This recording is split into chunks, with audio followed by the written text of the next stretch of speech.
Hello everyone. We are streaming.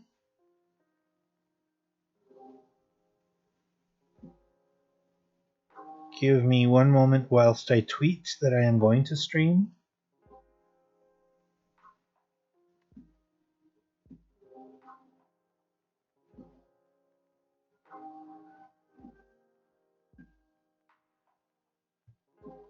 Hello. Hope I didn't keep you waiting. Thank you for hanging out.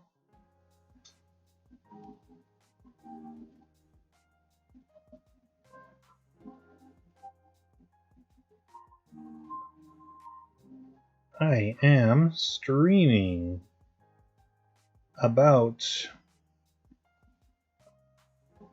my 8 games a week.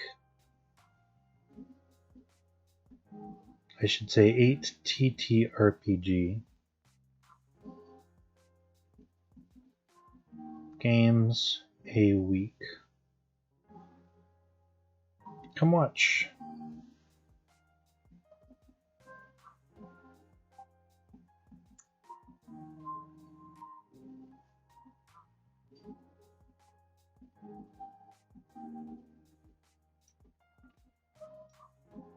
Was watching me play Final Fantasy V. I need to finish it, and I have not had time, but I definitely want to.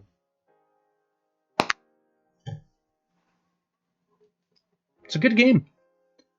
I kind of wish it had a better story, and it wasn't quite as goofy as it is, but whatever. It's fine. Ultimately, it's fine.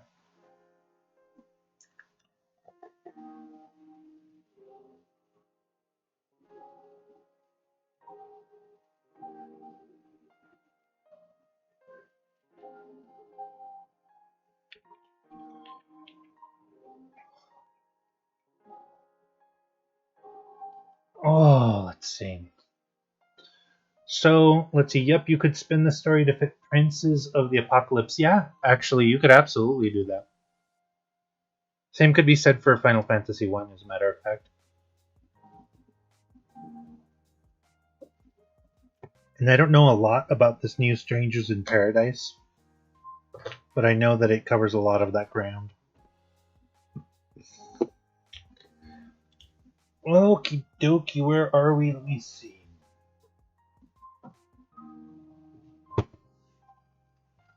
Oh, yeah.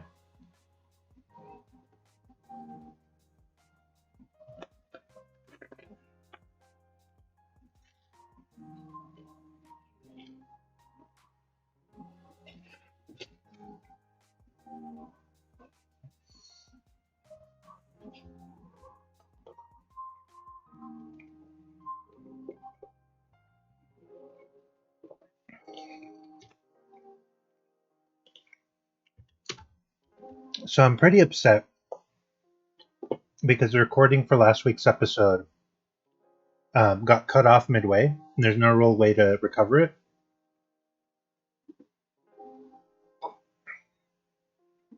So probably tonight after this stream, I'm gonna do a voice recording that basically recaps everything, or something like that.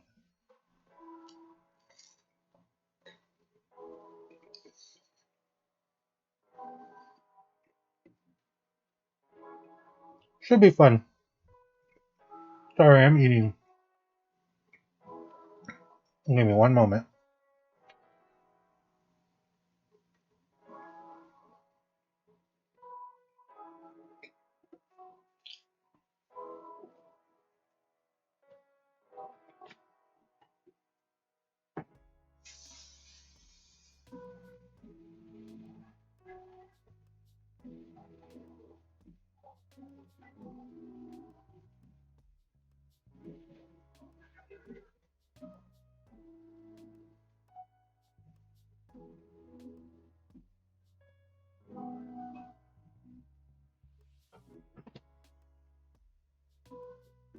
Okay, I'm back. How long are my games? The Tuesday games have been going about anywhere from 2 to 2.5 hours.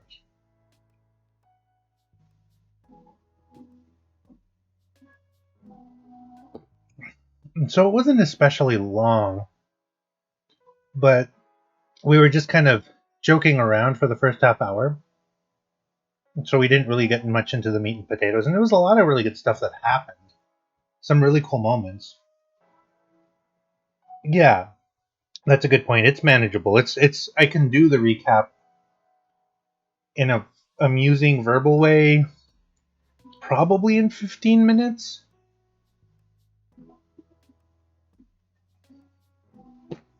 Like, I don't know if that's how long it'll take me to record it, but I think that's how long it would be to listen to it. Anyhow, before I forget, so um, we're technically still on spring break, so the Monday game did not happen, so we're just leaving that in place. We're still going to talk about what we want to do with it. I think we want to kind of pare it down from 2 days a week to 1 day a week. We only really play about an hour and change, but that's okay. We're kind of winding down the year. We'll only have, not counting this week, about 6 weeks left. I don't know how much more there that we can do, but as mentioned here, I want to see if we can't just make the next part be kind of a climax.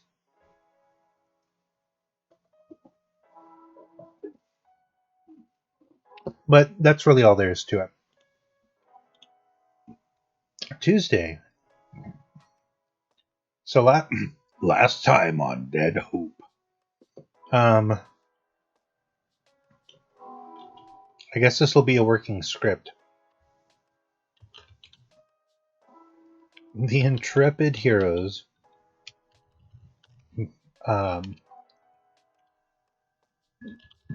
were witness to the coalescing of a lesser demon of Sinch. Excuse me.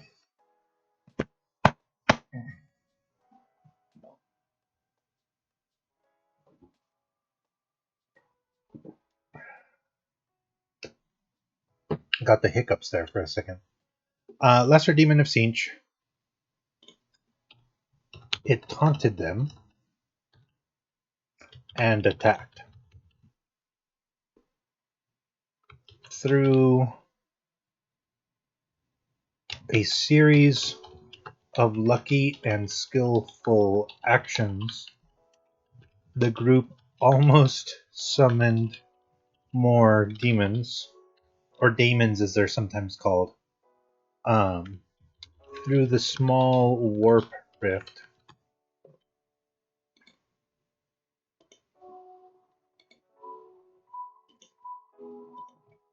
But somehow the Harlequin Bones was able to summon some aspect of Sigorak.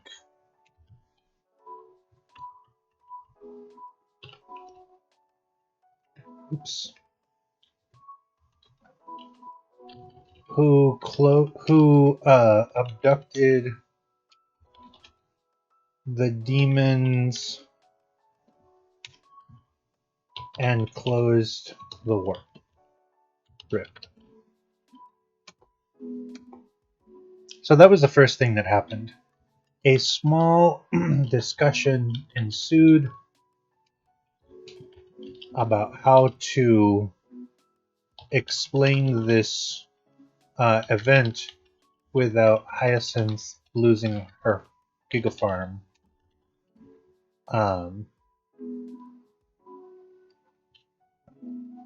I want to say it was Spoon or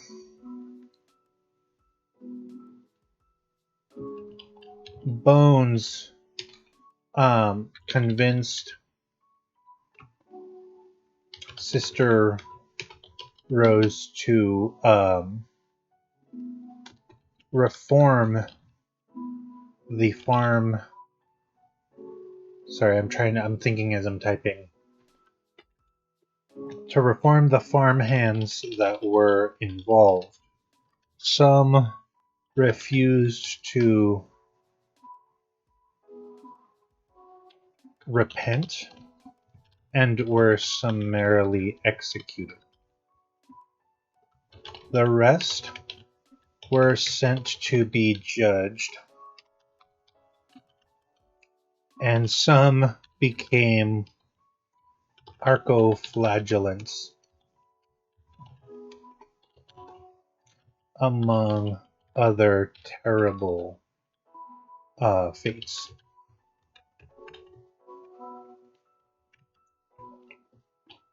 Sister Rose gave this happened before, impassioned speech saying that even though they strayed from the Emperor's life, they could still find salvation through repentance.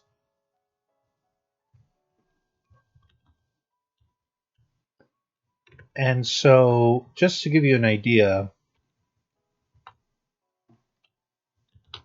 archoflagellants, including the fact that it is a ridiculous name to name anything, they're basically humans of the Imperium deemed irredeemable by the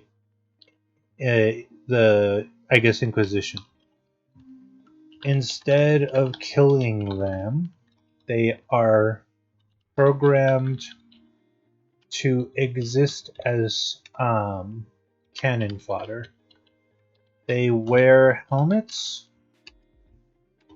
that transmit pleasant sensations until it is time to fight, at which time they are activated through a command word and become intensely violent, swinging whips. Oh goodness. I'm stepping away for just a moment.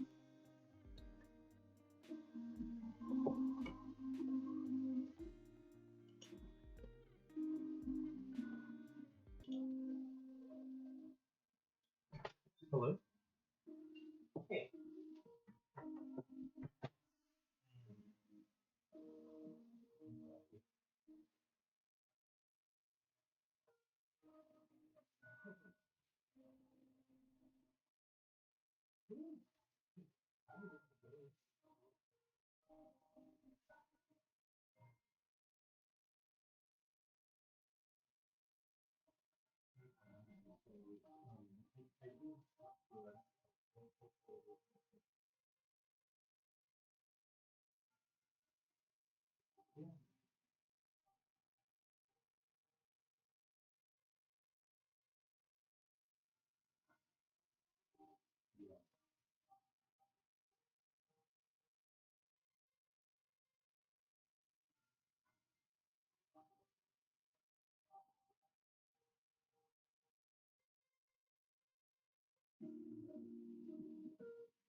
Okay, I am back. Whew.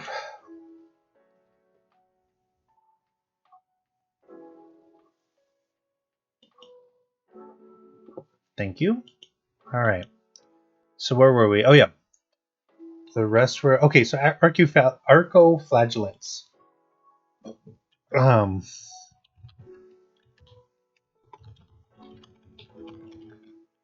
So yeah, they are basically induced into this mindless vegetative state, and I mean that's really the best way I can describe it. They basically don't think or feel except to receive kind of the joy of these visions that they're given by these helmets. But when they're given the command words, the visions stop and they get like these terrible like violent images that spurs them on to just become like unreasonably violent, and they can't see, so all they do is move forward and whip their arms at whatever comes at them. So they will the Inquisition will send these unfortunate fellows in the direction of whatever is an enemy, and just if by sheer chance an enemy is defeated or destroyed by one of these like wildly gesticulating, uh, let's call them semi-reformed heretics, then that's a win. And if they just completely die, then that's fine. And I guess that's redemption in the eyes of the Inquisition.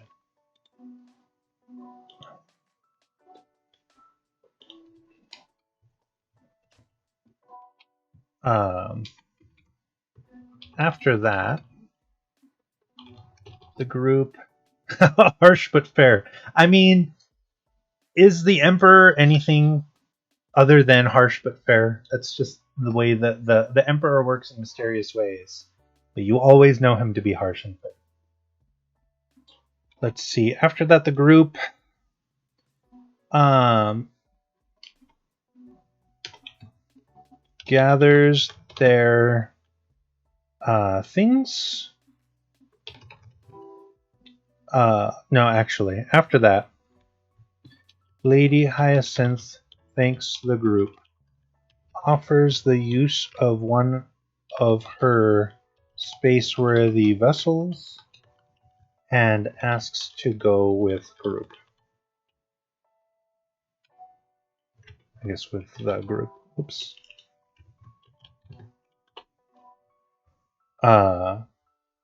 The group agrees, although, well, let's see. Sister Rose also wants to go. This causes some tension, and Sister Rose does not get along with Lady Hyacinth.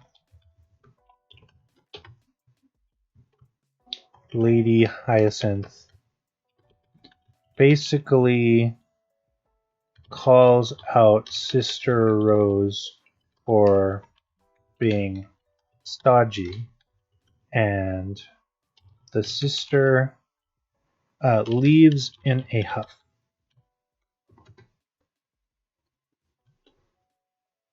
Then the group almost leaves, but is asked, or rather, but Vincare goes to report the findings from the um, cult the... Oh, right, that's another thing I need to go.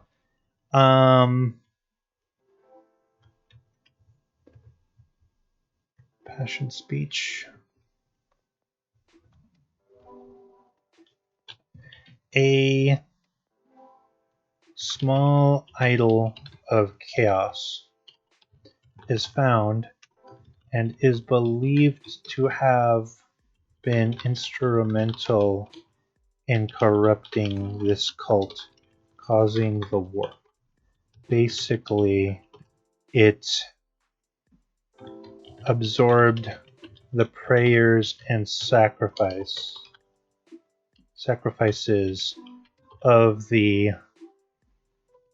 people who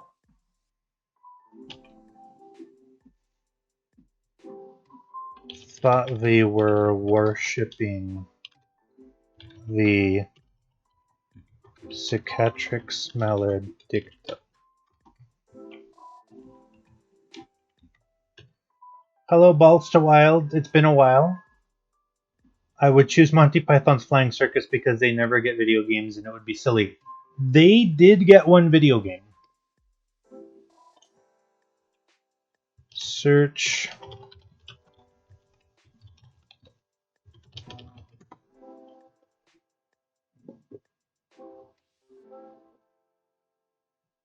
So Monty Python and the Quest for the Holy Grail got a PC game back in 1996. Like many of the things that Monty Python did that were meant to be tie-ins to a movie or tie-ins to like a specific part of their kind of my mind has been blasted. Yeah, it's kind of like the movie, but not. If you've ever watched Spamalot, just think about that. If you've ever, I think there's like a vinyl album which is like the making of Monty Python and the Holy Grail, and it's not that at all. It's just a really fucking goofy vinyl album of them making like a bunch of jokes at the expense of the movie and at the expense of the of kind of like the process of making movies. But like this video game is very similar in that it's just a goofy sideways take of the movie in video game form. And so it's like just expect it to not be like the movie, if that makes sense. But there is in fact one Monty Python and the Holy Grail, well, one Monty Python video game, period, that I know of. If there's something on the ZX Spectrum, I don't know. That might stand to reason. But there you go. All right, so rest were sent to be judged. Stodgy leaves in a huff. Okay, so they did destroy. Chaos Idol is destroyed.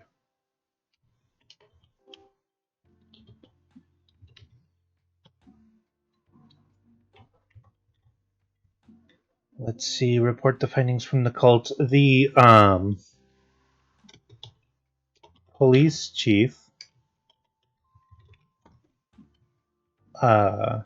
says, "Okay, that's fine." And basically the guardsman who is left in charge of the police station, he's like a semi-retired guardsman, is just like, whatever, it's fine. Thank you for solving that. Vincari then asks the Adeptus Mechanicus woman, although I'll think about that for later. But Vincari asks the Adeptus Mechanicus woman to leave with him, and she says yes. As they all leave with the situation. Oh, and that's right. See, I'm remembering bits and pieces of this.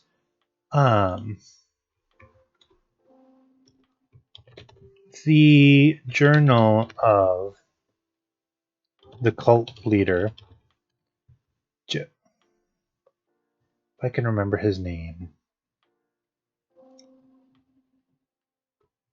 I think it was Jakandar.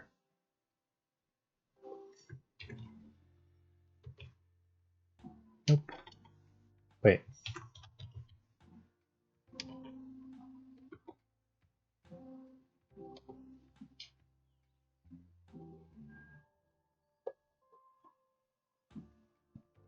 Whoops.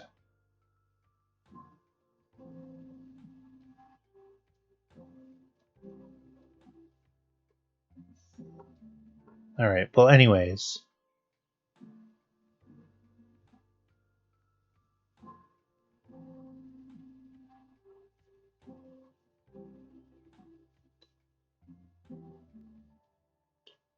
Okay, I'm gonna have to come back to this. The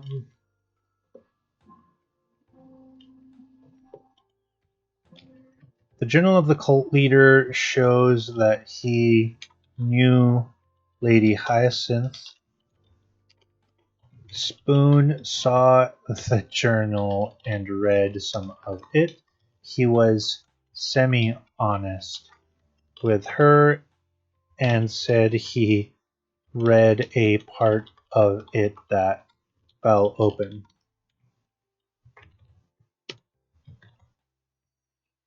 Lady Hyacinth. This is the fun part. Question for you, if you don't mind. I have a new group who asked me to DM. What are some good ideas for opening a game besides drinking in a tavern? There's a lot of really time-tested and good ways to open up a like a brand new campaign. You can have it be in the middle of a combat. You can have it be where maybe they get released into an arena as a battle royale and have to decide who they can trust. Maybe they trust each other, and so on. It's like the in media res myself. Yeah, you can have it be on the road. So maybe they're traveling somewhere and they just happen to be on the same caravan. Caravan gets attacked, or maybe they're just traveling on a caravan and something mystical happens. Maybe they see like northern lights in a place that they don't normally see it, and someone on the caravan's like, "Oh my God, um, that's a prophecy, and all those who have beheld it are part of this prophecy now." And maybe the group is like marked for greatness. I don't know, something like that. You could always do like they start in prison, but that takes a lot of trust and can be tedious and maybe a little bit difficult to leverage. Um, there are a handful of established adventures that do that, but the only other thing I would say, maybe one of my favorite ones, is like a festival. So everybody goes to a specific town to enjoy a festival or some kind of feast or maybe a celebration.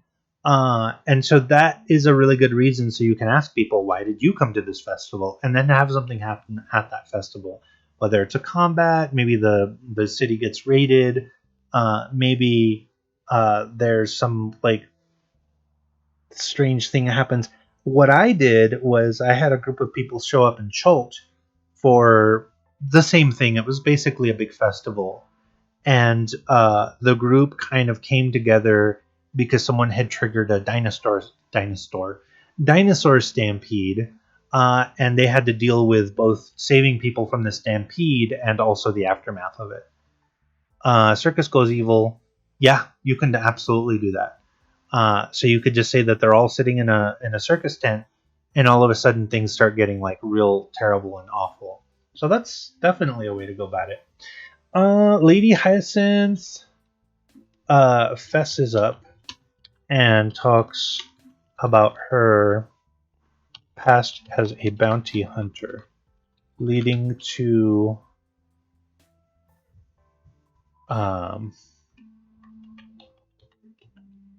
her thanking the group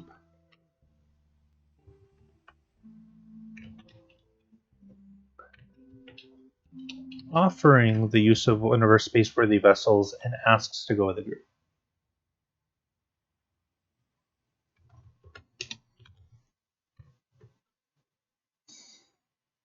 Yep. Hey yo, sorry. No worries, I'm glad you are here, Looney. Cool.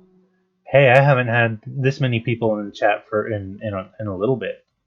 I need to start streaming maybe one additional time a week, and I think I can finally pull it off. Maybe I'll go back to video games soon. We'll see. Excuse me. All right. So, whoops. And whoops. And talks. Okay.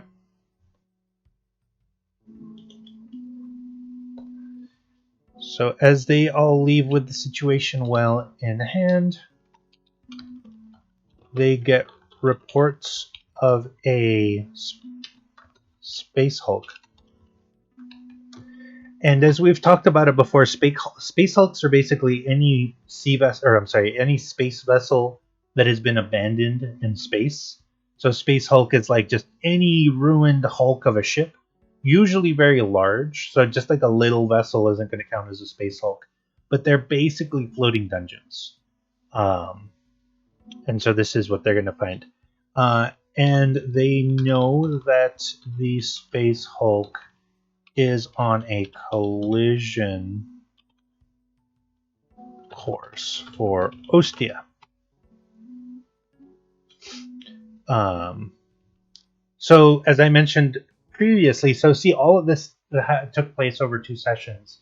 We were like I was planning for this to just take one, but this is good. This is kind of stretch things out. So session 6, actually no, session 7. We already did this part.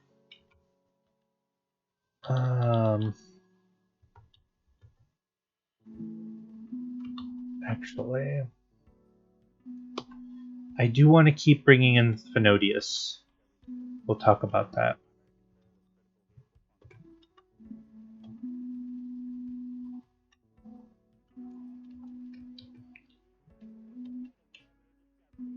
All right. So now this will be session 7.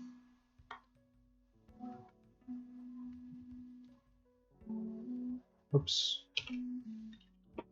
Group will get map. Hyacinth may ask to go with them. Okay, so we already know that. Group will start to get notoriety. Stalked by...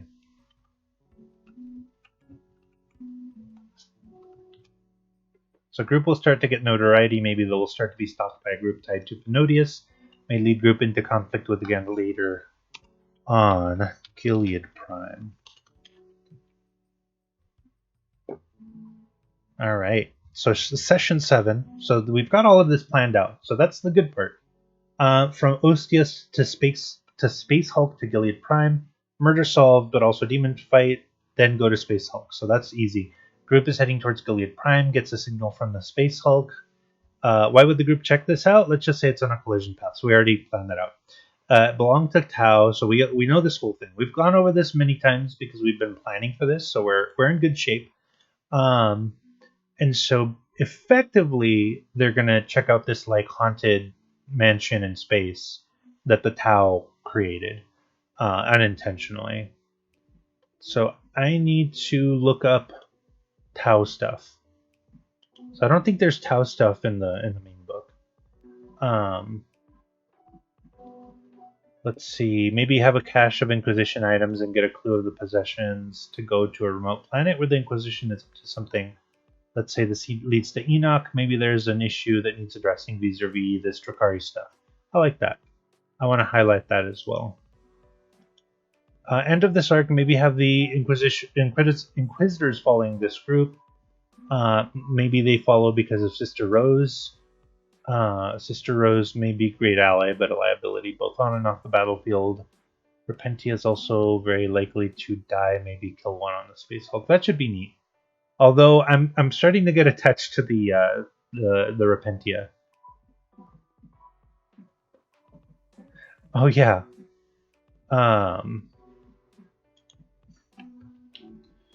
And her sisters Repentia roll their eyes at her. All right. Let's see. What am I forgetting? There is. I think I might have deleted it, but there's like the Inquisitor, and he's one of the Belden family. Let's just bring him in.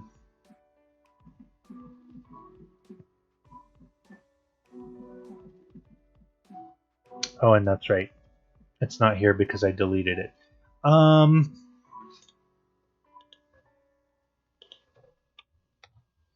Inquisitor Belden may be watching group and judging them.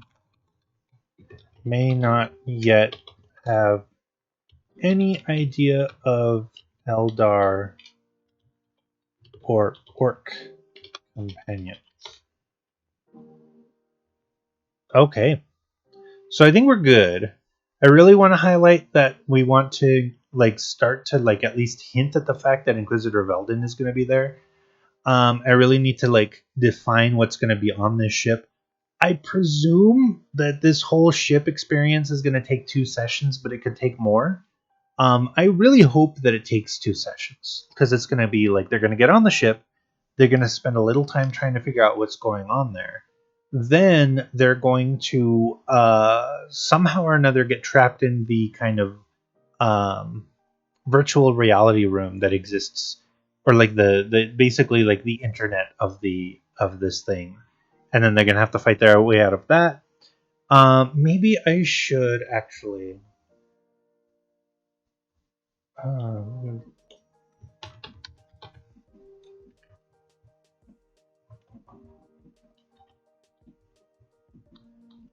Okay, let's see.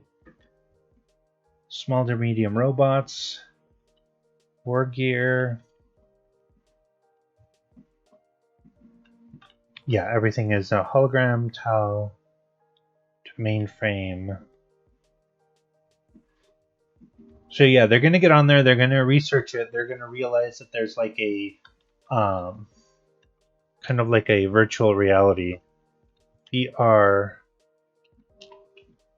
danger zone, or Tau can be saved, and let's just call it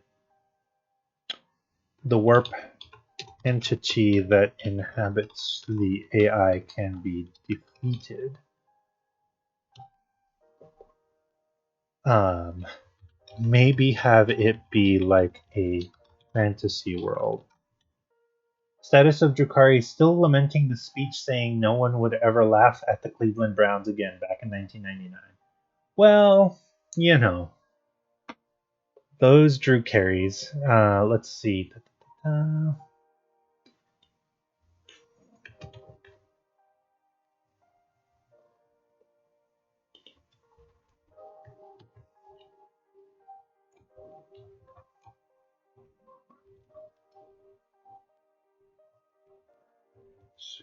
Maybe a fantasy world mirror Warhammer fantasy and make it very bleak. Could be tweaked by Vincari. Should be fun, relatively low stakes if Vincari is successful. So Vincari's ability to kind of tinker with this virtual reality thing should make it so that they're not in danger of dying in the VR realm, but when they come out of it, they might be. Let's see. Engine shut down as a last resort by last living Tau, but AI hopes to lure others in so that it can taint and grow elsewhere. Antagonist in Space Hulk includes small to medium robots. Loot. Okay. Yeah.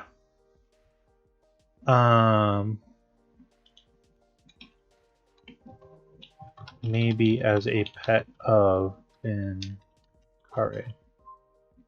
Cool.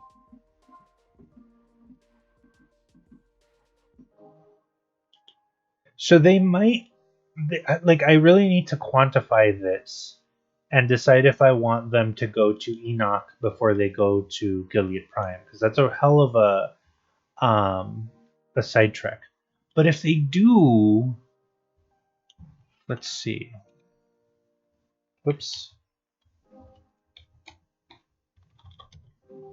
If they go here, maybe it will put them in good graces of Inquisitor Felden? Question mark. Saving a Tau, but why save a godless commie that's doing the universe a disservice? I mean, if they stick them in a little like robot dog, like if the Tau ends up in an eyebow, like that would be pretty funny, don't you think? They can save they can save at least one Tau. If they decide to save more, that's on them. But I think it would be interesting if they saved one Tau, and he could either be like in a robot dog, or they can have him like as a computer program somewhere, and he can be like a data pad.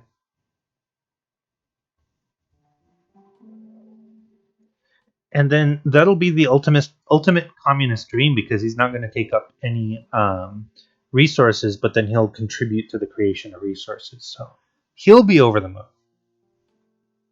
one would presume. So, all right, I think this gets us a good way through. I'm gonna create another NPC for the heck of it. Let's see. I've gone pretty female heavy so far, so I want to create an interesting male character, and we're gonna go with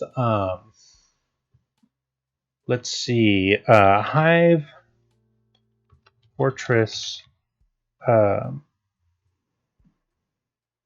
Governor Thalasar. A weak but well-connected authority that has been falling apart since the appearance of the Great Rift. This leads him to call in favors and cede power to the Inquisition, which decides to try and take over the Hive City so as to make it into a monastery. So as to make its upper levels into a monastery and use the lower levels to recruit and purge heresy as an added bonus.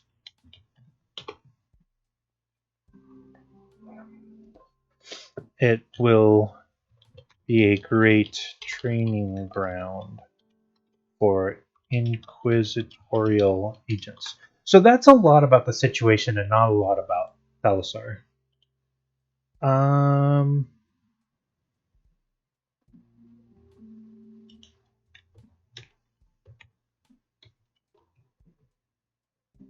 Let's see. High Fortress. Biomedes.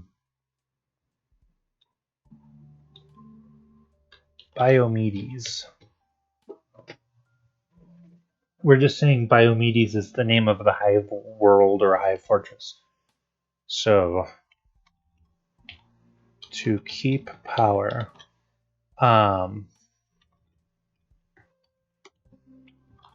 Governor Thalasar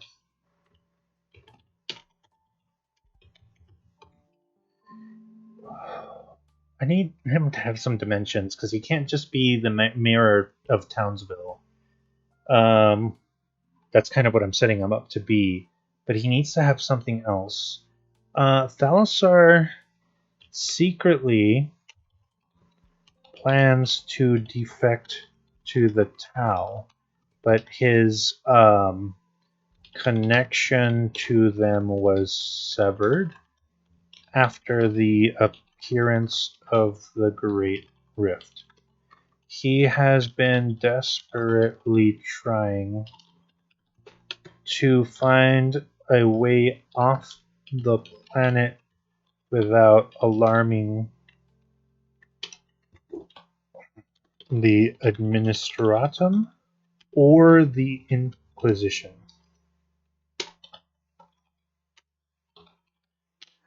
He may plead with the group to help, but they may turn him in for a reward. He offers an abundant, but also, he offers an abundant war chest of gear and credits. Maybe other favors as needed, such as land within the upper levels of the hive? Question mark. Apart from the Inquisition stuff. So yeah, we've got Governor Thalassar. He could be a very interesting, and this is already kind of moving forward into the next game.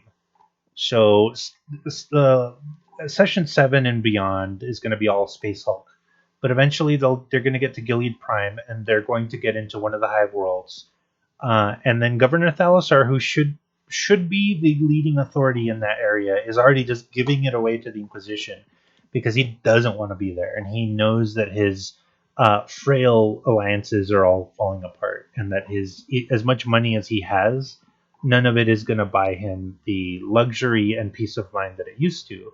So he wants to go, as he did before, to the Tau, because they can give him, like, what they deem an idyllic life, and he might even agree with that. So that should all be interesting. The group will do what they want to with that. I don't know that they're going to really sympathize with him much. They're not supposed to. He's kind of a wiener of a human being. The Inquisition decides to try and take over the hive so as to make its upper levels into a monastery, lower levels for heresy. If the group barters for a piece of the hive, they can legally coexist with the Inquisition. And they should be able to. Sister Rose can get them a lot of leverage. Alex, the Space Marine Scout, can get them a lot of leverage. The fact that they have 2 Eldari and an Orc is going to be really, really difficult. That's going to be a tricky thing to navigate. But they may even, hey, Thalassar may even get them a special dispensation. Actually, let's write that down.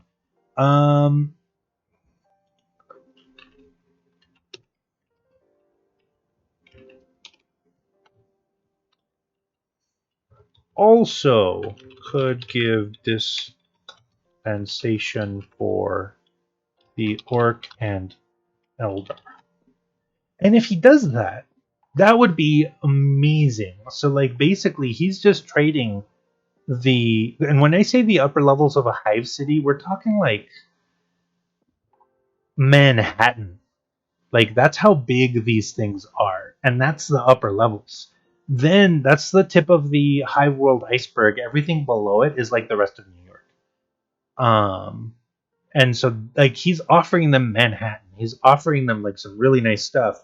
So they might have to be forced to be like, okay, as part of this deal, we're going to let this group of people with a Grey Knight and a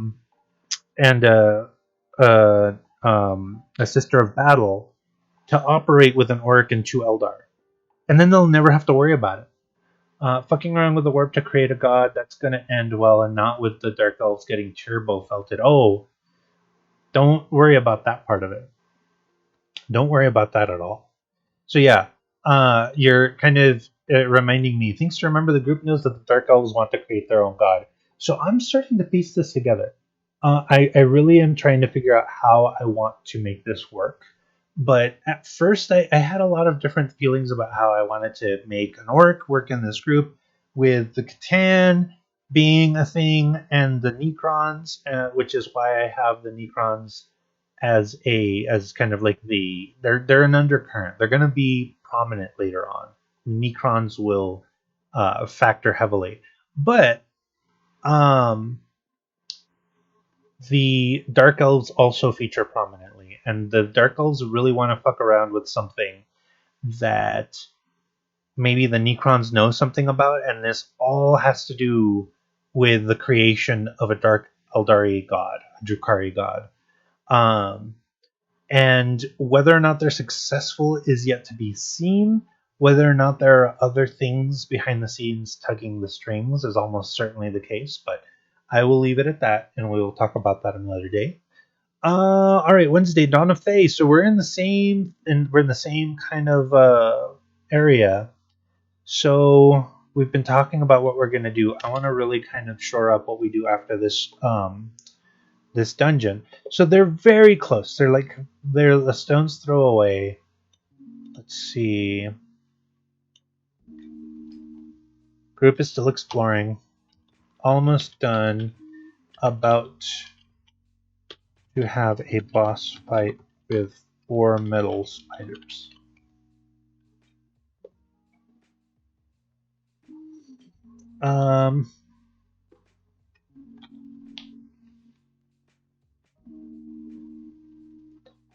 So let's see.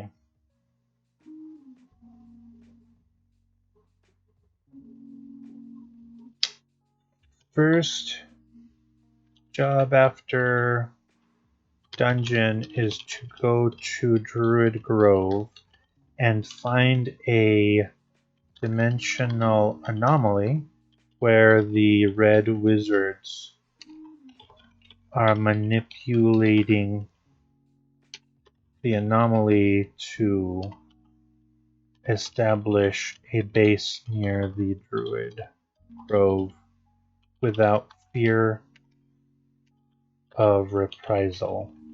All right. Well, we fucked the invocation once more. There goes the galaxy again. What abomination did we inadvertently create now?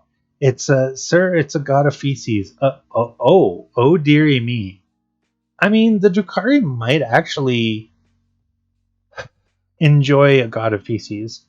They would just inflict it on other people, and they would just revel in the fact that um, it was causing other people suffering. But in short order, I'm sure that said god of feces would just be, let's say, taken under the umbrella of Papa Nurgle, because that seemed like they would go together. Like, I want to say peanut butter and chocolate, but I will not use that analogy. All right. Um, this space will be represented with the white plume. No.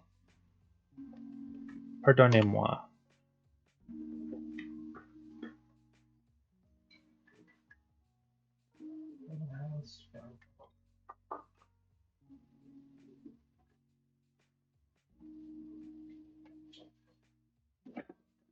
Oh, goodness. Okay, so I'm looking at Tales from the Yawning Portal, and I might want to try and integrate some things from it. And if I do, I might even purchase the adjoining adventure, because all of the Yawning Portal is portioned out into $5 segments. So it'd be kind of neat to do that. But we've got Dead and Thay, which might be really good, but it's also very big. Actually,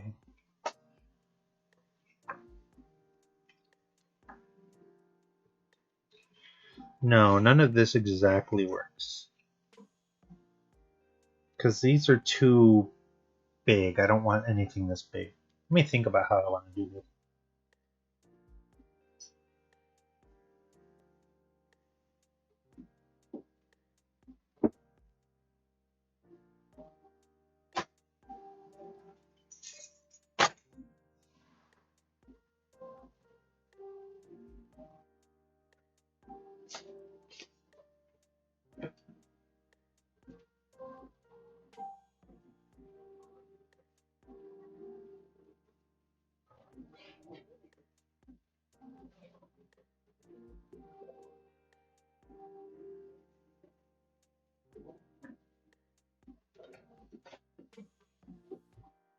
All right, let's think about this. The space will be represented with.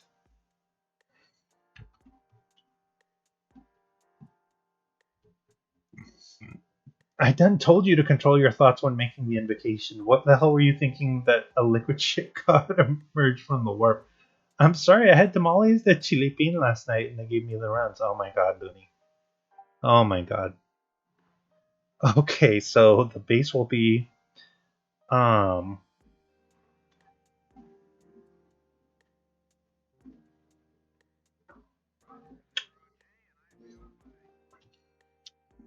I like this. Okay. By a Thayan museum that was destroyed in a time warp. It should be 9 to 10 rooms large, but not every room will have a hazard.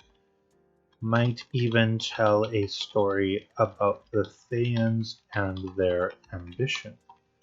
Really like that a lot. There are magic items there, but they are unstable and cursed in that they may cause the user to leap forward in time or be stopped. Actually, be stopped in time. No, this curse cannot be removed, but returning the item to the time warp will help the anomaly heal. These items were stolen and are part of the warp that the Thayans caused through theft. We'll have to find a fun museum map. Imagine the interview with Nurgle to be let into his pantheon, the poor fledgling diarrhea god. Oh my god. It's like the Marshmallow Man instead, yeah, exactly. But no, I mean, Nurgle would just, like, he would just take one look and he'd just be like, yep, you're in. I couldn't see a situation in which Nurgle would say no to the diarrhea god. Nurgle is all about organic things that cause disease and good gracious. So, all right, that's a good start, and I think I'm gonna have to, though I'm terrible about it, I'm gonna give myself homework, and all I really have to do is find a map. I just need to find a museum map. If anyone here has ever watched Epithet Erased, Epithet, Epitaph, no, Epithet Erased. Um, there are some very RPG looking maps in that show in a museum. So if I can get my hands on those, I'd be over the moon. But let's see. So what is it you do again? Sire, I am the living embodiment of the screaming shakes. What the actual fuck? This is too vile even for me. Get this sick fuck out of here and out of my office. Security! Security, you're on the double. God, if something was so too vile for Nurgle, then it's too vile to exist. Alright, Klaus the Gnome. Let's see. We're just going to go ahead and go over what happened last time, which is Klaus followed a lead. No, let's start with this. Dealt with the dragon. Solved the riddle. And retrieved the first disc of Vecna. He then followed a lead to a cave, helping out some kobolds and saving them from their tyrant.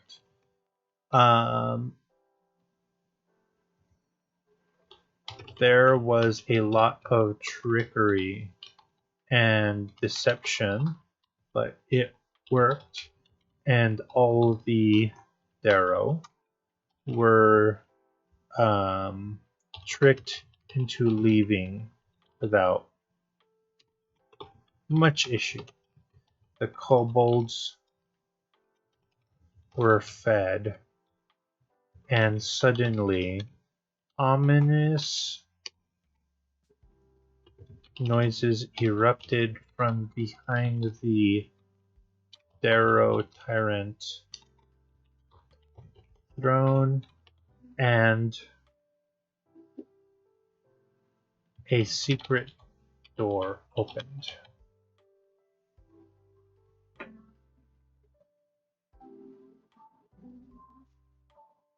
And actually, Looney, remind me, because I think I might even be missing something. Did you have a combat on the way to the kobold cave, or was it just the travel there?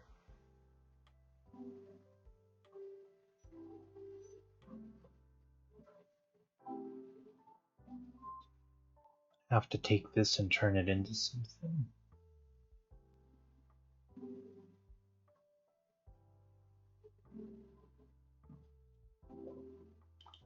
Actually, I'm gonna be a little bit tricksy. I'm gonna go back into the Roll20 real quick because I need to find out the name of the unicorn. I know it's on there. And let's see. Additionally, I want to see if I'm missing something between meeting the kobolds and helping the kobolds.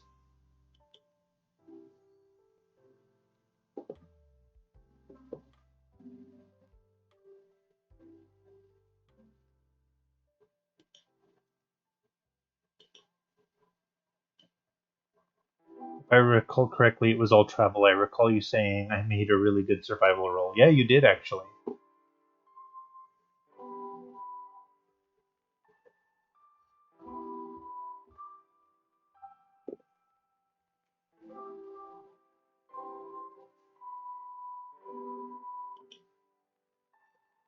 I see you're still logged into the Roll20, Looney.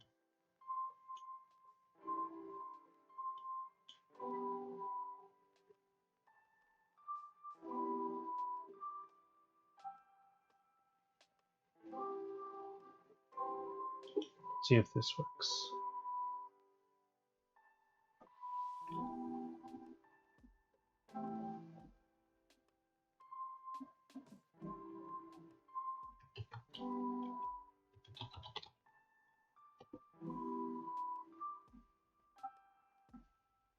Okay, unicorn's name is Corthalia. That's a very unicorny name.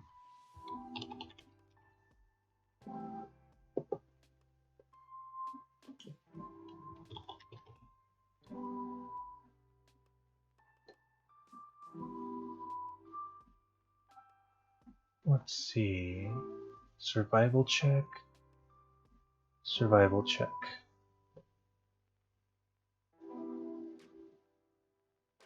Yep. It's a good thing I put. See, I'm gonna just show a little bit of the chat, but it's a good thing I keep the chat open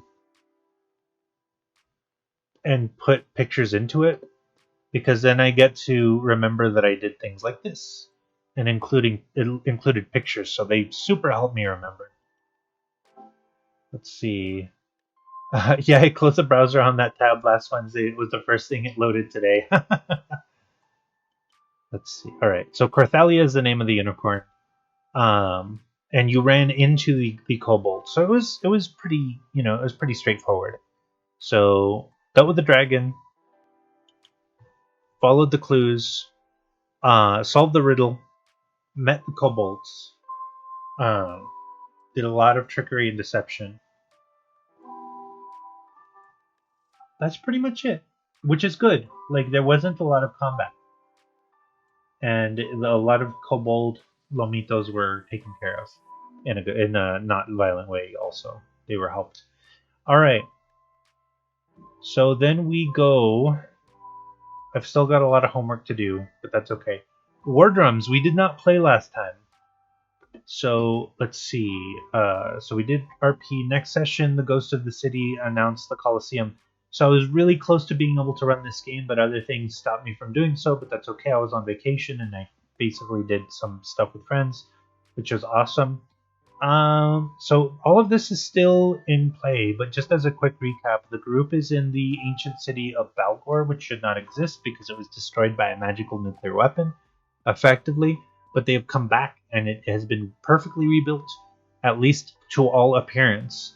And the group is now heading towards a coliseum where they hear noise, and they're going to be asked by a bunch of ghost liches to prove their worth so that they can be given the privilege of having the god essence of Shantico, and then they're going to have to figure out what to do with it. So that's a lot of stuff. Shantico was like an evil god that they managed to somehow kill with a wish. It's a long story. If you've been following, you know, but otherwise, this has been a really cool campaign that is like on the verge of being completed. Not just finished, but completed. So that should be really cool. And then basically they're going to have to fight an ancient reborn elf wizard who is going to make their lives miserable. Okay, but that's all good and well. I still need to develop this West Marches game, so I'm going to have to take some serious time. Like, this isn't just homework. This is like a group project, but we'll so let's see. A lot of work up front. So the coworker game. It's on the verge, but we're missing one solid person to join the game. And like I'm on the lookout, so I'm gonna have to hit some people up. Homework is to talk to some people and see if they want to join. All right. Saturday, Tyranny of Dragons going really good. Group just defeated Cyan Wrath, but did not retrieve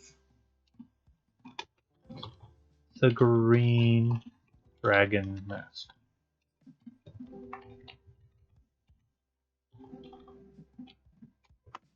Got a lot of wealth, but it belongs to the city. They may get a cut. Like 1 to 5k gold each. They also will get access to 1 magic item each.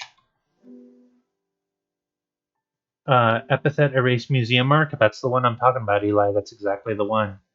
And I 100,000% would love to get those museum maps because they're beautiful. And that giant T-Rex fossil and like I presume Apatosaurus fossil or whatever sauropod that is are going to be really cool if I can get them to work in this whole thing. Let's see, 1 magic item each, so that should be fun. Next time, go to chapter 3. The group is all level 3 as well. Maybe remind them of that during the week. Homework. Command of level 3. Read chapter 3. Giving myself a lot of homework, but this one's not that hard. So it's a quick message, and it's just a quick read because it's not very long. This chapter 3. Sunday, we're starting a new game for that as well. So we're starting an every other week game. Not sure which setting to go with. Survey is out. So there's a survey out right now to see what people want to play. So that should be fun. There's basically 4 choices. And the 4 choices, and they're the same for the Friday game with the coworkers, but basically 4 choices. Winter Witches, and Wolfen. Sinbad the Sailor and Godzilla. Tyranny of Dragons.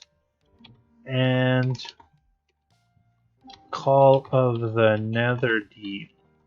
Crit roll game. Kinda like a JRPG.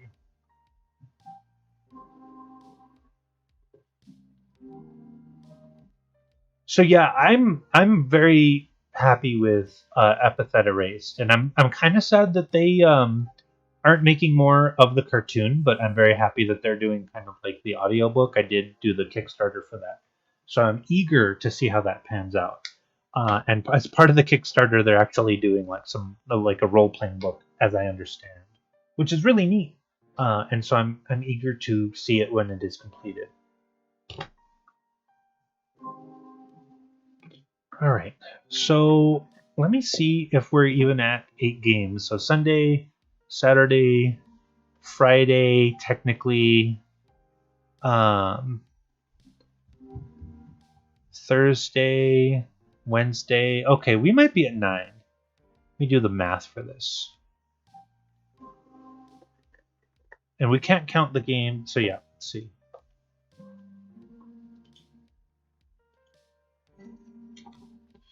Let's just do this real quick. So Monday, 1.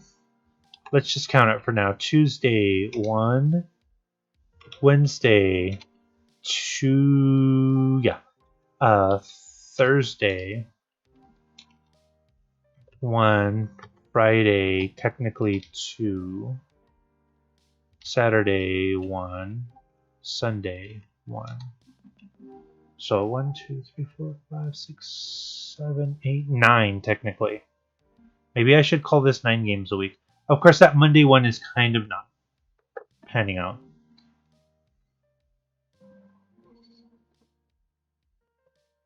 Wait, you completed the survey? Yeah, 8.5, so I guess it still counts. 8.5 is still technically 8.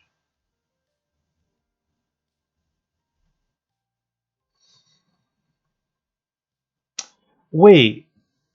Okay. So now I'm putting it together. Okay, so you're all right. I get it now. We talked earlier. See, I did not realize that you were, and I'm terrible because I can't remember L something on the Discord. But awesome.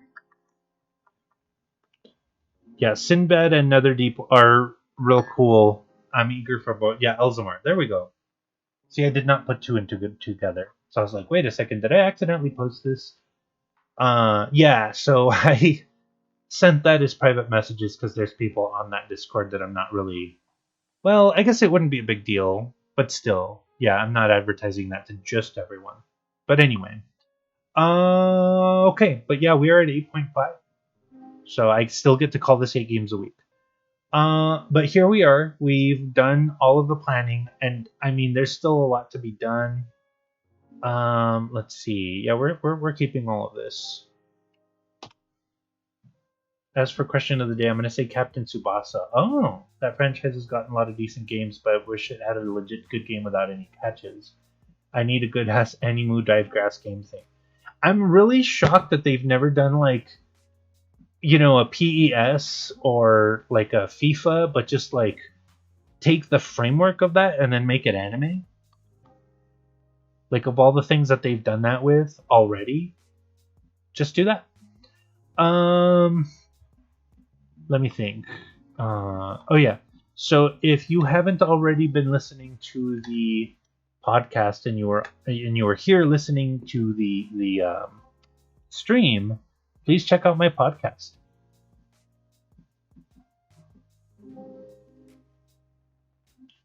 Also, I have someone in the chat called Sega Dream. Kudos for that name. I appreciate it. But that being said, to those of you who may be here and have questions, now is the time for D&D and Q&A, or TTRPG and Q&A.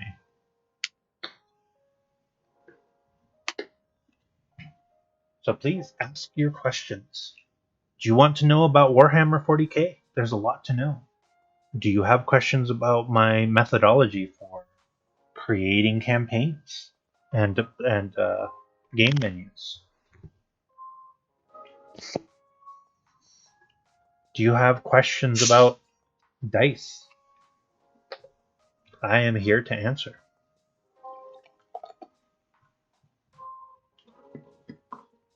I wish I would have brought some snacks from work. I had a lot of good snacks and I took them there because I'm like, I don't snack at home. I totally snack at home.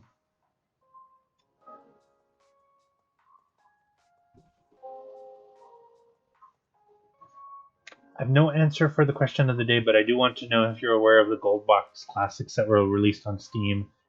Everybody's been talking about these gold box classics.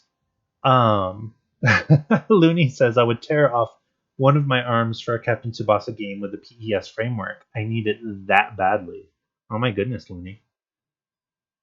I just imagine like if I were to get that for you, like let's just pretend that it existed and I got it for you, I would just have to like prep meals for a week and just deliver them to you while you play that game. I think, and I would be okay with that, but I just presume that that will be what happens. All right. So gold box, yes. So those gold box classics, were they games that were available on GOG.com? Good old games. Because I bought a collection that had a bunch of those gold box games on it, including I want to say Mensa Baranzan and Pool of Radiance and so on.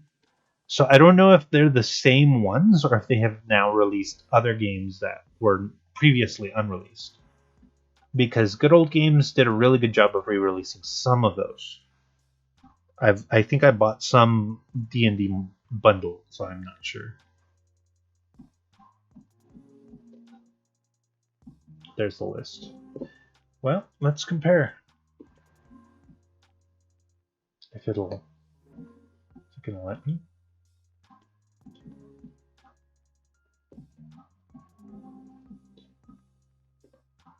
Oh shoot.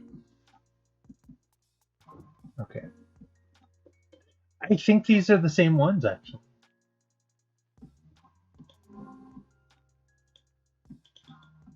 And we're just gonna throw this on the screen because why the heck not?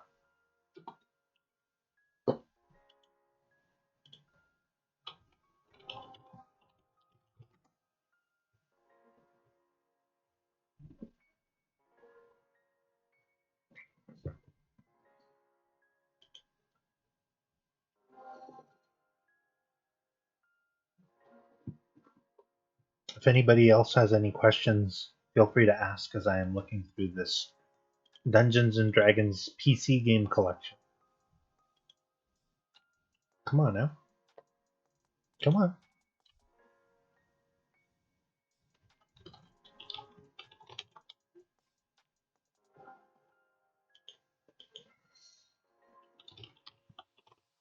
Oh, come on.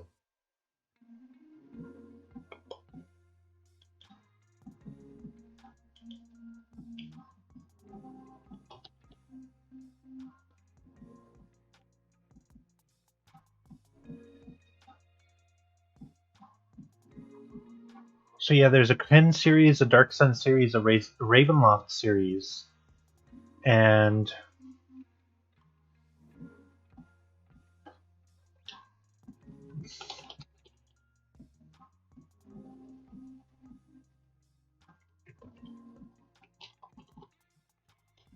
let me see if they have the Forgotten Realms ones.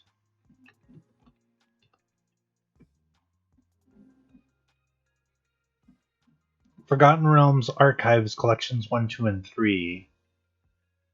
So yeah, these were all already available on Good Old Games.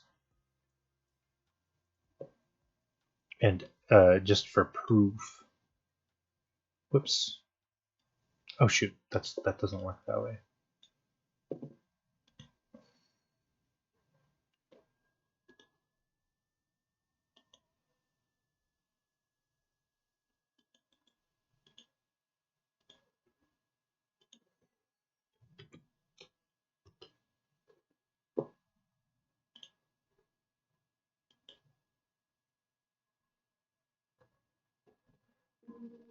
Let's see, Niali, you have been. This is from Lenny. Niali, you've been sitting playing that Captain Tsubasa video game for 3 weeks without moving.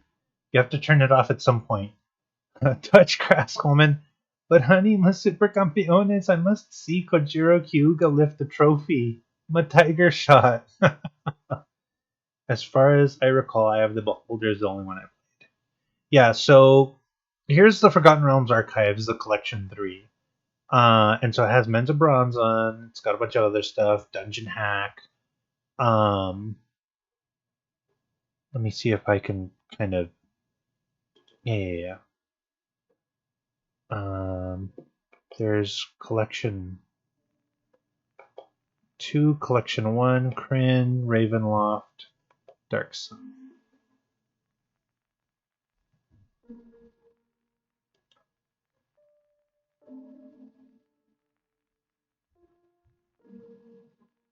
So here's the Archives Collection 1, which includes. I have the Beholder, and I have the Beholder 2, and I have the Beholder 3. Wow, I didn't even know there was a 3.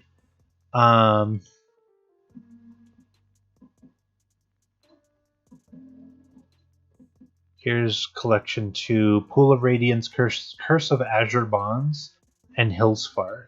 I've heard a lot of people speak very fondly of these games. Also, Pools of Darkness, Gateway to the Savage Frontier, and Treasures from the Savage Frontier, and Forgotten Realms Unlimited Adventures.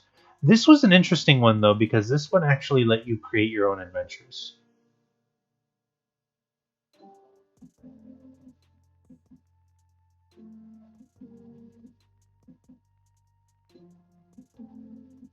That was one of the very early attempts to do something like that with a PC game. What is it? Sword Coast Legends was one of the more recent ones, and boy, did that fail.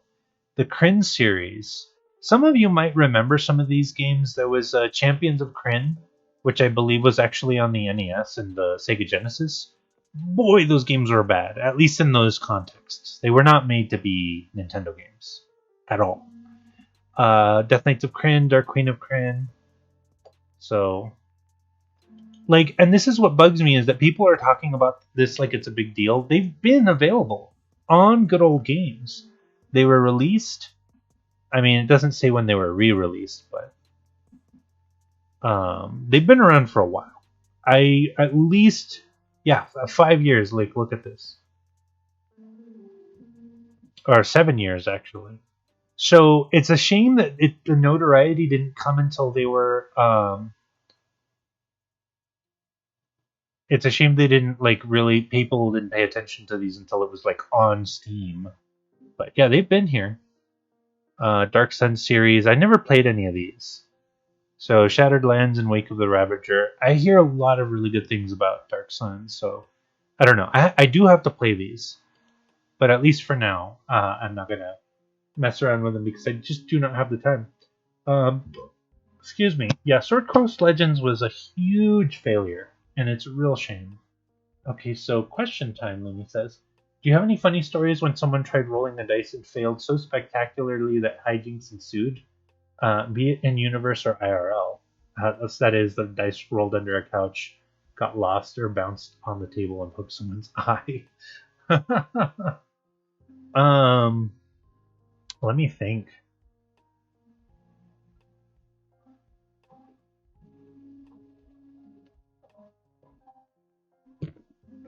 So the question, epic dice roll,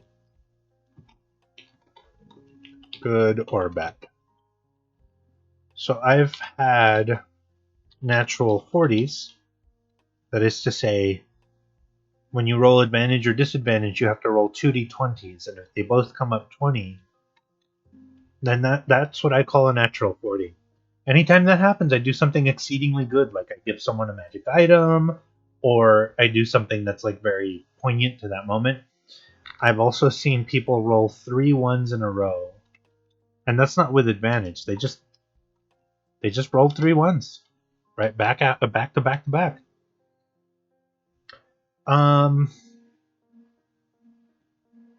I think that time that someone rolled 3 natural ones, it's like the gods took notice.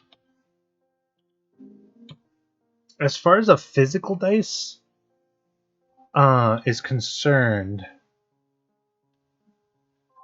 I'm trying to think of the best. Like, usually it'll just, like, a dice roll will bounce off of several surfaces and then just be completely hard to find.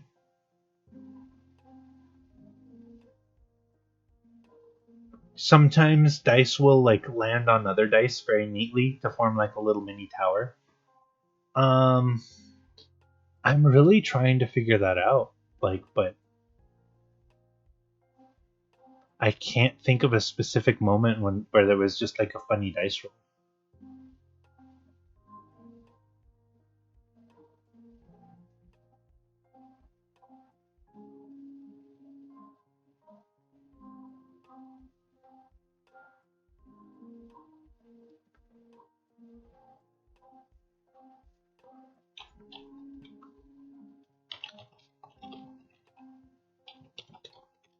Some great evil is unleashed. A weapon breaks, etc.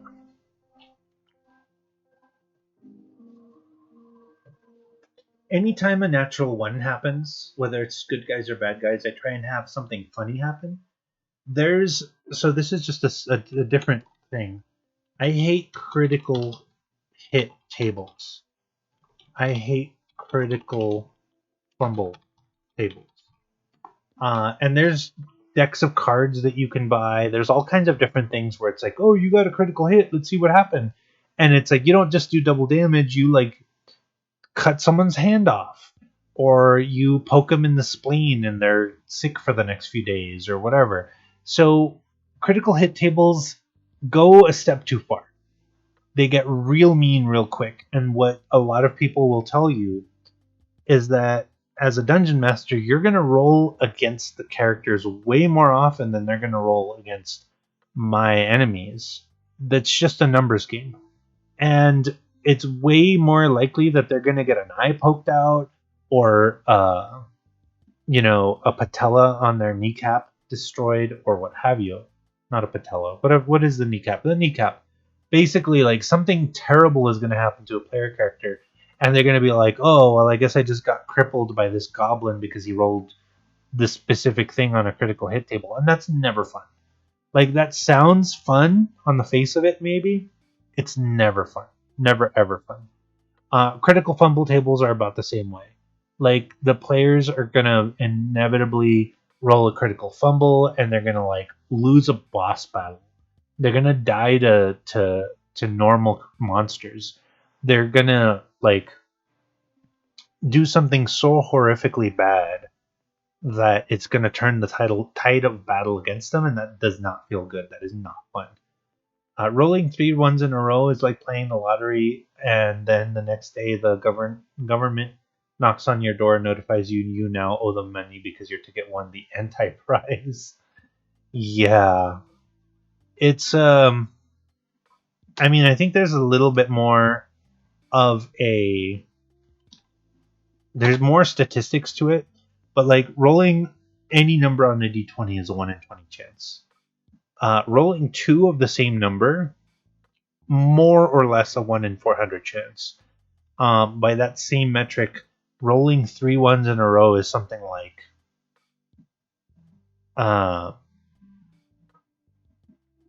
8,000. So 1 in 8,000 rolls will do that. How do you feel about Fantasy Flight game Star Wars and its critical hit table? I don't know it. I'm not sure. There are games where this works. For instance, Warhammer 40k Wrath and Glory does use a pretty brutal critical hit system, but the understanding is that not only is the state of the Imperium different, to where the good guys usually have access to let's call it a Star Wars level of a medicine where you can like get prosthetics or regrow a limb. But it's also grim, and it's meant to be that way. If someone's like, oh, well, I didn't think my Space Marine would get, an eye poked out, or they'd have the arm torn out of the socket. It's like that happens. That kind of thing frequently happens. Like, that's the expectation, is that this is a brutal game of brutal things that happen to brutal people. So that's fine. In Dungeons and Dragons, you're like, unless you've set the stage for it to be a game of brutality, there's no sense of it. I've only ever seen people use critical hit and fumble tables in games that are meant to be heroic, and that makes it very unheroic when those things happen. Star Wars is kind of fine because Star Wars, the narrative is a lot about loss of limbs and kind of loss of innocence. So I think that's fine. And again, if somebody loses a limb or an eye, they can replace them, and that then becomes interesting. In D&D, if that happens, you might lose an entire battle, but like in Warhammer or in Star Wars, I think there's a little bit more narrative wiggle room for getting soundly defeated and for having to run away. Star Wars because it's a big space opera, and Warhammer because you're meant to fight like these losing battles. You're meant to like understand that you can't just shoot your way through a problem. You're meant to understand that like sometimes the only answer is a brutal war of attrition, and that you're going to lose as much as you give or lose as much as you take 9 times out of 10. So that's fine, I think. But for D&D, I just have never been a fan of that idea. So I don't know what the Fantasy Flight game. Let's see. How about Star Wars FFG crit tables? I don't know, because I don't know what they are. But I presume that they are in the thematic of like Luke loses his hand. Darth Vader gets his 3 limbs chopped off and rolls into the lava. Mace Windu gets his hands chopped off. Like, that just happens a lot. And it's permissible. Like, it just works. Losing a limb in Star Wars doesn't end your career. And I would presume that the critical hit tables aren't about horrendously hurting someone to the point that they can't continue the battle, or that their career as an adventurer or whatever is over.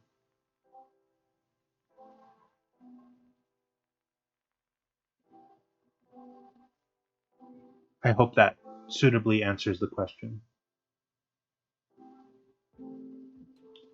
While we're at it, any more questions? If not, we will end relatively early. An hour and a half has been like about the norm lately. If you crit, you roll a d100. If your weapon has a vicious quality, you add plus 10. Wow. They already have a crit against them. You add plus 10 too. Wow. Holy cow. That's kind of neat, though. I'm totally in favor of it, and it helps. Like, it does help with that narrative, and it's fine. You can have those moments where Qui-Gon Jinn dies in a single stroke, or Darth Maul dies in a single stroke, and those are the moments that just happen, and they're neat.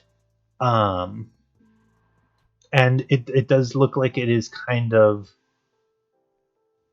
It's not the kind of thing that happens like apropos of nothing. It can't just be the first attack out of the gate. You still have to kind of stack critical hits to be able to do that, and roll really lucky. So I like it. I think that's fine.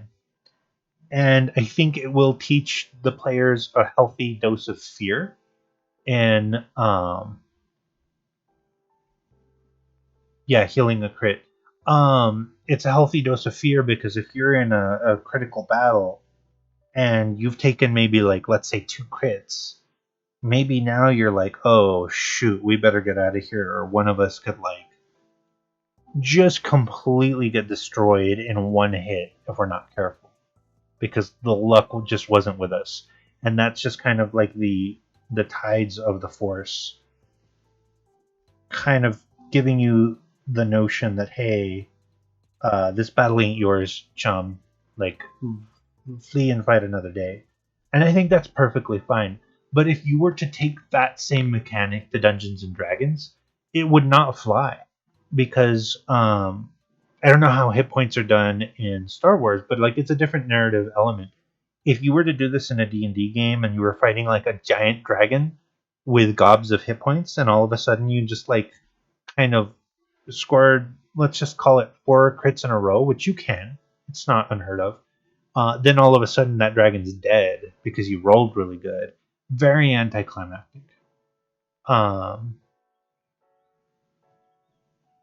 Not super anticlimactic, but like it does disenfranchise the essence of the game, which is to like kind of work your way through the way that monsters function, and that bypasses that. Not terrible, but it just like I've seen more people disappointed that the boss battle ended sooner than that it lasted a long time. Looney says, "Okay, I'll drop another one. What's the most unexpected off-the-wall action one of your players has done? The kind of thing that leaves you speechless and leaves you unsure of how to proceed."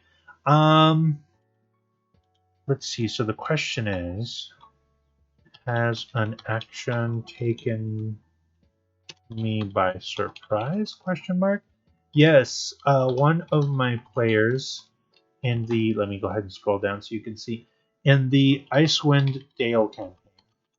I was streaming that one for a little while, so there's still video of it on YouTube. I don't know if I got that specific moment. Excuse me.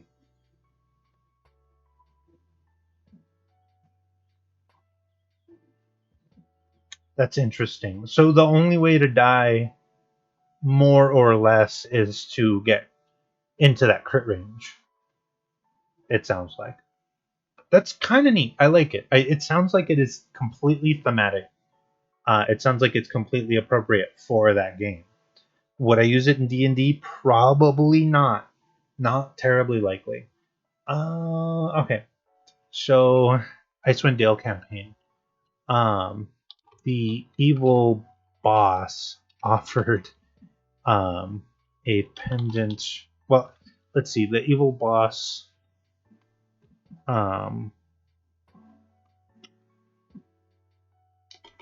let's start over. The barbarian offered a pendant. It was meant to link to its twin. The barbarian offered it to the evil lady. Evil boss lady. She used the connection to turn the barbarian into a vassal. He became liability. Eventually he froze solid, but he was saved later. Actually, he didn't just freeze solid. He froze solid and fell off a mountain. He was eventually revived. So just the fact that he offered that pendant knowing that it would cause a connection, and he was new, so I don't think he exactly knew that it was going to do what I did. But I warned him. When he offered that pendant, I said, that's dangerous. You probably don't want to do that. And he's like, I want to do it anyway. And so I was like, okay, all right, consequences be damned. So he did that. There was also, that game was actually full of some really surprising and interesting moments. But there was a warlock, I think, who like had made some very interesting decisions as well. But yeah, gosh. But that's the one that stands out. He made some very brash decisions, and I think he liked kind of living with those, as opposed to I've seen a lot of players who will play cautiously, and when something goes wrong, they kind of beat themselves up over it, and it's like, sometimes it does just go wrong.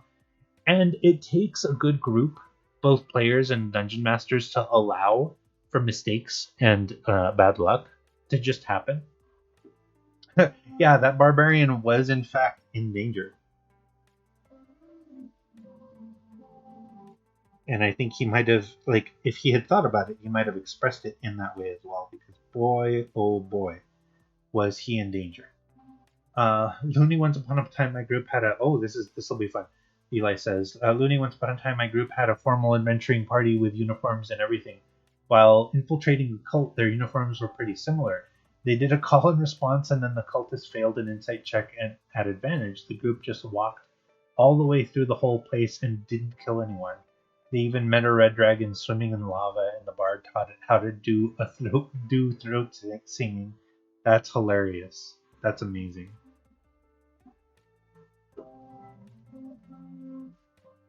That sounds just amazing. And see, that's the best part is when the dice tell a story and you just have to let it happen. And sometimes it doesn't feel great because you're like, oh, what I expected did not come to pass, or I have not found success in this course of events.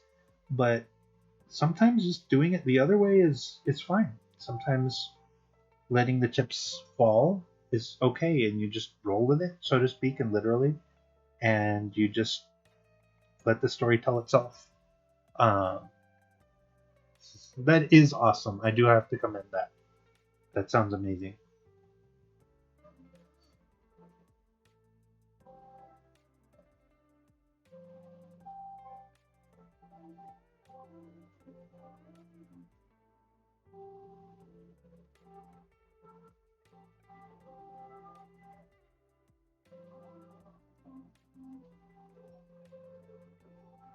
They did indeed. So now, I'm gonna let's see. We are at about an hour 45. I'm gonna do a last call for any questions. I will allow up to 2 questions to be asked from this point, whether they are asked simultaneously or over the course of the next few minutes.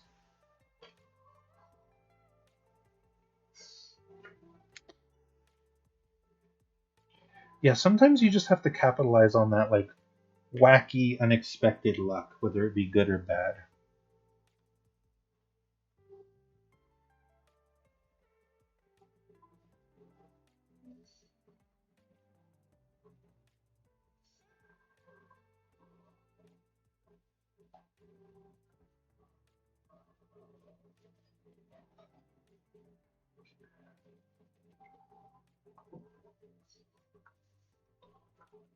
All right. And as a reminder, if you have not previously asked questions in this stream, I would encourage you to do that.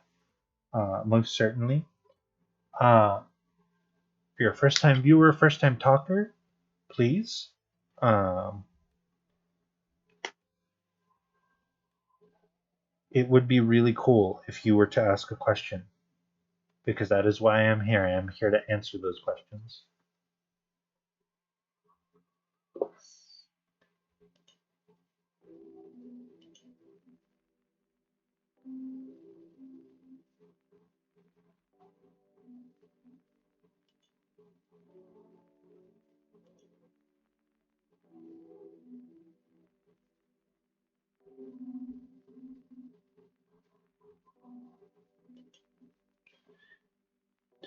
Let's see. Are you familiar with the Jellies marble race? Yes, I know of them. I've never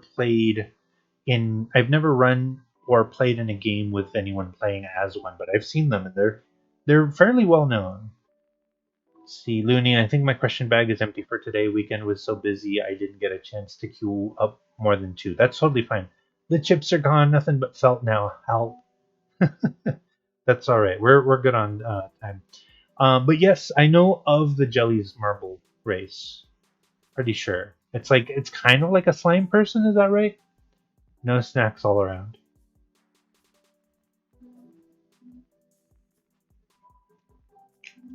Nope. Okay, then maybe I don't. I will fully concede that I likely do not know what this race is.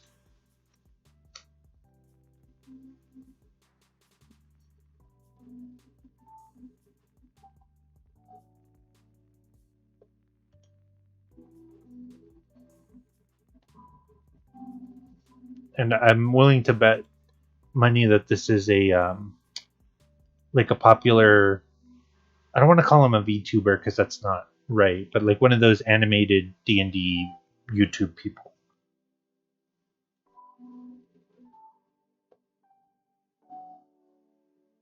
No? Oh, no, this is completely different than what I was expecting. But yes, I know of this actually. John Oliver had made a big deal out of this, and rightly so. I was thinking it was a D&D question. That's races. Misread races as like a D&D race. Anyway, no, I have seen them. They are actually really good. Marble enthusiast?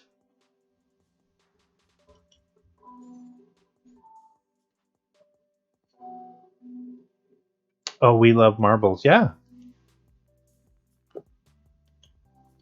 I mean, if we love marbles, want to talk about that. Those are really cool. I'm very impressed by the way that they kind of carried that out. And that was something that started like right at the advent of the pandemic. So I am very impressed that they were able to make that like a fun little diversion.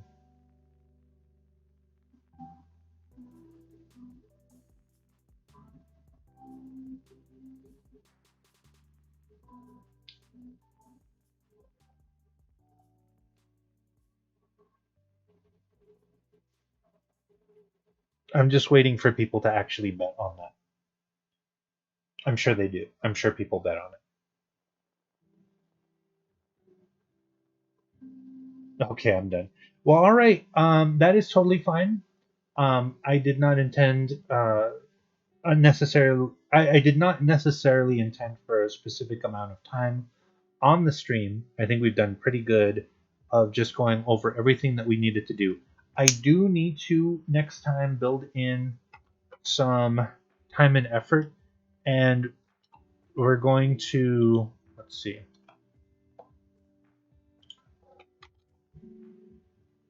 Episode 23, we are going to start to build the steampunk mage.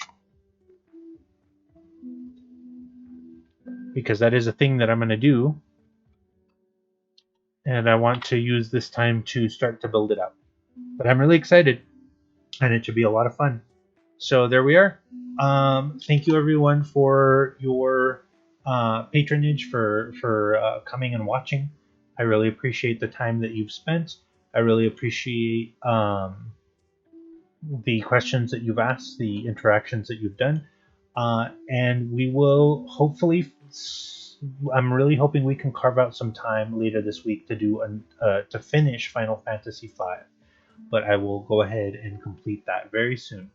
And then yeah, that is it. Look forward to my fully voiced recap of the 40K game, which I will probably upload tomorrow along with the um, next episode, the next full episode, and we'll kind of go from there. But thank you everyone, and that is the stream. Remember that I plan and play games for you, and thank you, Looney, my love.